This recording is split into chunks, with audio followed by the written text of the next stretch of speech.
네, 이번에 코로나 상황 전문가와 짚어보겠습니다. 김경우 서울백병원 가정의학과 교수 나와 계십니다. 어서 오세요. 네, 안녕하세요. 코로나 터널이 끝날만 하면 또 새로운 위기가 찾아오는 그런 형국인데 지금 또 오미크론발 위기가 닥쳤잖아요. 이게 지금 델타 변이보다 전파력이 5배나 많다는 얘기까지 있던데 확인이 된 건가요? 일단 남아공의 하우텐 지역 일부에서 최근 확진자가 빠르게 늘고 있고 최근에 이제 델타 변이가 주로 우세종이었는데 지금 말씀하신 오미크론 변이주가 우세종을 차지하고 있는 현상이 보여서 예. 델타보다 좀 전파력이 더 빠른 것이 아닌가 이렇게 추정하고 있는데 아직 WHO에서는 이거 가지고 이제 전파력이 더 빠르다고 단정 지을 수는 없을 것 같고 다른 요인들이 없는지 또 다른 지역에서 같은 현상이 나타나니 좀 추가적인 역학 조사가 필요하다고 알려져 있는데 일단은 그래도 지금 감염력이 훨씬 속도가 빠르거나 아니면 기존의 면역력이 있는 인구 집단의 방어막을 뚫고 확산이 될 가능성이 있을 것에 좀 무게가 실리고 있습니다. 예.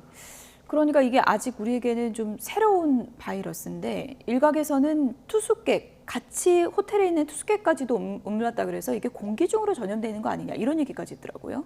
네, 기존에 뭐 코로나 바이러스, 특히 지금 유행하고 있는 델타도 굉장히 사소한 접촉으로 감염이 잘 되고 특히 이제 우리 공기 중으로는 잘 감염이 되지 않지만 특수한 환경, 밀폐된 환경에서 장시간 머물게 되면 특히 감염자의 비말을 통해서 공기 중에 작은 비말로도 많은 양의 바이러스가 떠다니게 되고 그것이 이제 그 공기를 다른 사람이 흡입하면서 감염될 수가 있는데 지금 다른 방에 투숙했던 분이 어떻게 감염됐을까 추정하기로는 아마도 이제 방 문을 열었을 때 나온 공기가 나중에 다른 사람이 이제 노출돼서 감염이 된 것이 아닌가 이렇게 보고 있고요. 예. 지금 많은 코로나19 확진자들을 보고 있는 병상은 이제 음압 병상이기 때문에 방 자체에 음압이 걸려 있어서 병실 문이 열려도 공기가 밖으로 나오지 않게 이렇게 감염 차단이 되고 있고 또 우리가 일상생활에서 방역수칙 준수 사항 중에서 중요한 것이 적절하고 효과적인 환기를 강조하고 있기 때문에 아마도 이제 델타 변이만큼 밀폐된 실내 환경에서는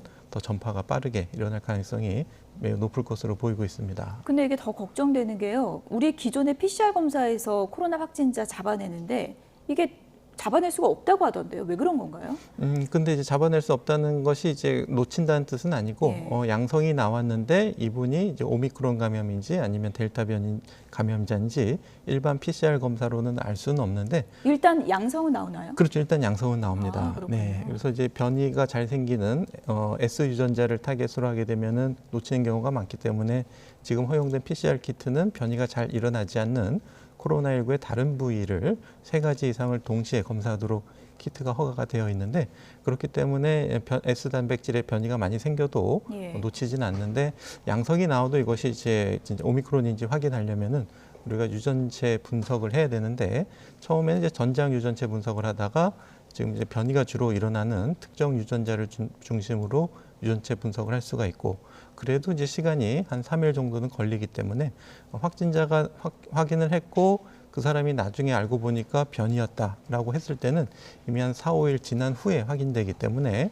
그 사람이 그동안에 얼만큼 많은 사람들을 접촉하고 전파가 일어났느냐 그러니까 뒤늦은 추적이 될 수가 있기 때문에 우리가 이제 오미크론 지금 델타 변이 같은 경우에도 델타 변이의 특이 변이 바이러스를 찾아낼 수 있는 별도의 PCR 키트가 나와 있기 때문에 예. 오미크론의 특이적인 PCR 키트를 추가적으로 개발해서 지금 해외에서 입국하는 분들 대상으로 중점적으로 시도해 볼 수 있을 것 같습니다. 이걸 어떻게 막아야 될까요? 미국의 파우치 소장 같은 경우에는 어차피 미국으로도 들어올 거다. 이거 못 막는다라고 얘기했는데 일단 뭐 입국 제한, 빗장을 걸어 잠그는 게 근본적인 해결책이 될 수는 없지 않습니까? 어떻게 보십니까? 네, 아직 이 오미크론 바이러스가 진짜 전염력이 얼만큼 높고 또 감염됐을 때 얼만큼 치명적이고 기존의 예방 백신이나 치료제에 얼만큼 저항력이 높은지를 알지 못하고 있기 때문에 그 특성을 아는 데까지 좀 시간이 걸리는데 그 특성을 알 때까지만 일단 좀 시간을 좀 충분히 버는 것이 필요할 것 같고요. 일단은 말씀하신 것처럼 이것이 각 여러 국가의 지역사회 감염으로 전파가 되면은 우리가 8개국만 막아서는 해외 유입을 차단할 수가 없고 다른 나라를 통해서 들어올 수 있는 감염 위험성이 얼마든지 있기 때문에 지금 막는 것은 시간을 좀 벌 수 있는 그런 1차적인 저지선이 될 것 같고 결국 이제 우리가 국내에 들어왔을 때 이것을 우리가 얼만큼 빨리 인지하고 감염된 사람이 추가 전파를 일어나지 않도록 지역사회 전파를 차단할 수 있는가? 이것이 이제 2차 저지선이 되겠는데 그러기 위해서는 이제 모든 국민들이 좀 당분간 사회적 거리두기를 좀 강화하고 그리고 백신에 대해서 효과가 좀 떨어지지만 어느 정도 좀 있을 수 있다고 결과가 나오게 되면 보다 백신 접종을 특히 추가 접종까지 잘 맞는 것이 굉장히 중요하다고 할 수 있겠습니다. 제일 우려되는 게 지금 치명률일 것 같거든요. 남아공에서 이게 전파가 됐기 때문에 남아공 환자들이 어땠는지를 좀 살펴보는 게 중요한데 남아공 의사가 증상이 좀 특이했는데 심각하진 않았다 이런 얘기를 했다고 하더라고요. 네, 굉장히 좀 반가울 수 있는데 이제 보시게 되면 이제 외래 진료를 통해서 젊은 사람들은 20여 명 정도 진료한 결과이기 예. 때문에 중증으로 진행되신 분들은 외래 진료로 오기 어렵고 이제 응급실이나 병원으로 바로 가실 수가 있기 때문에 그리고 이제 치명률 같은 것도 우리가 통계로 알기 위해서는 조금 보다 많은 감염자분들이 특히 연령대별로 또 2, 3주 지나서 중증화율이나 사망률이 어떻게 진행되는지를 좀 관찰해야 되기 때문에 보다 많은 환자 또 좀 추가적인 기간이 좀 필요할 수가 있겠는데 일단은 중증화율이나 치명률이 아직은 물론 이제 낮아지기를 희망하고 있지만 우리가 근거 없이 낙관하기는 좀 어려운 상황이라서 아직까지는 좀 신중한 접근이 필요할 것 같습니다. 그러니까 이게 우세종이 될지도 두고 봐야 되는 거고요. 네. 그래서 지금 많은 분들이 걱정하는 게 백신 어렵게 맞았는데 오미크론 같은 변이 계속 나오면 백신 맞은 게 무슨 소용이냐 이런 또 걱정하시더라고요. 네, 지금 이제 백신이 어느 정도 예방 효과가 있을지는 이제 추가적인 각 백신사에서 열심히 좀 연구하고 있기 때문에 네. 물론 이제 그 기존의 백신 효과가 좀 떨어질 수는 있겠지만 이제 어느 정도 떨어질 수 있을 것인가. 그리고 지금 백신을 맞는 것이 이제 오미크론보다 지금 당장 델타 변이가 위험하기 때문에 델타에 대해서 충분한 면역력을 가지셔야 될 것 같고요. 만약에 이제 기존의 백신으로 효과가 없다고 하게 되면은 오미크론에 특유화된 백신을 추가로 개발돼서 그것이 또 이제 추가적으로 접종을 하게 되면 다만 이제 그때까지 좀 시간이 걸리기 때문에 예. 그때까지 우리가 다시 기존에 해왔던 거리두기라든지 사회적 거리두기라든지 마스크 착용이라든지 이런 노력들을 다시 한번 해야 될 가능성도 있어 보입니다. 오늘 오후에 문재인 대통령이 이제 코로나19 특별방역 대책 회의를 이제 주재하는데요.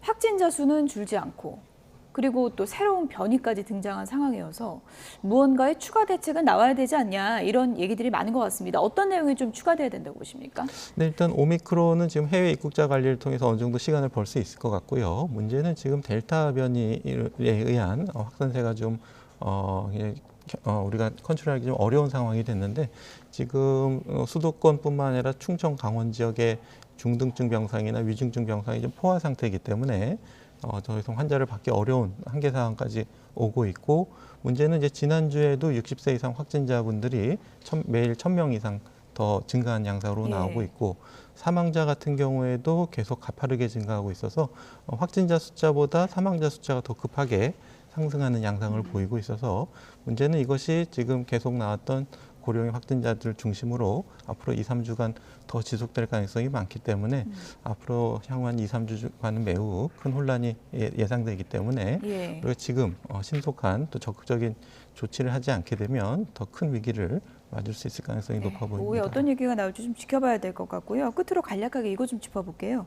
신생아가 자꾸 코로나에 확진되는 사례가 나와서 걱정입니다. 산모가 걸리면 아이도 바로 걸리는 건가요? 어떻게 되는 건가요? 네, 맞습니다. 지금 많은 사례에서 보게 되면은 산모를 통해서 아이가 감염되거나 아니면 또 이제 집에 오셨는데 어린이집을 다니는 첫째를 통해서 또 가족 감염을 통해서 산모와 예. 아이들이 감염되는 사례도 있고요. 또 산후조리원에서도 집단 감염되는 사례들이 있기 때문에 지금 알려진 바로는 산모가 예방접종을 맞으셔서 항체가 생기게 되면 본인도 괜찮고 또 항체를 태아에게 물려줄 수 있기 때문에 출산 후에 그런 노출이 있다고 해도 우리가 어느 정도 예방할 수가 있다고 알려져 있기 때문에 특히 이제 임신 후반부에 계신 분들은 산부인과 선생님하고 상의하셔서 적극적으로 예방접종을 하시는 것이 본인과 태아에도 큰 이익이 되겠습니다. 신생아들도 코로나19 검사 받으면 이렇게 코 속에 면봉을 넣어서 검사를 해야 된다고 하는데 이게 신생아들에게는 너무 가혹하다 이런 얘기도 많은 것 같습니다. 다른 방법 없을까요?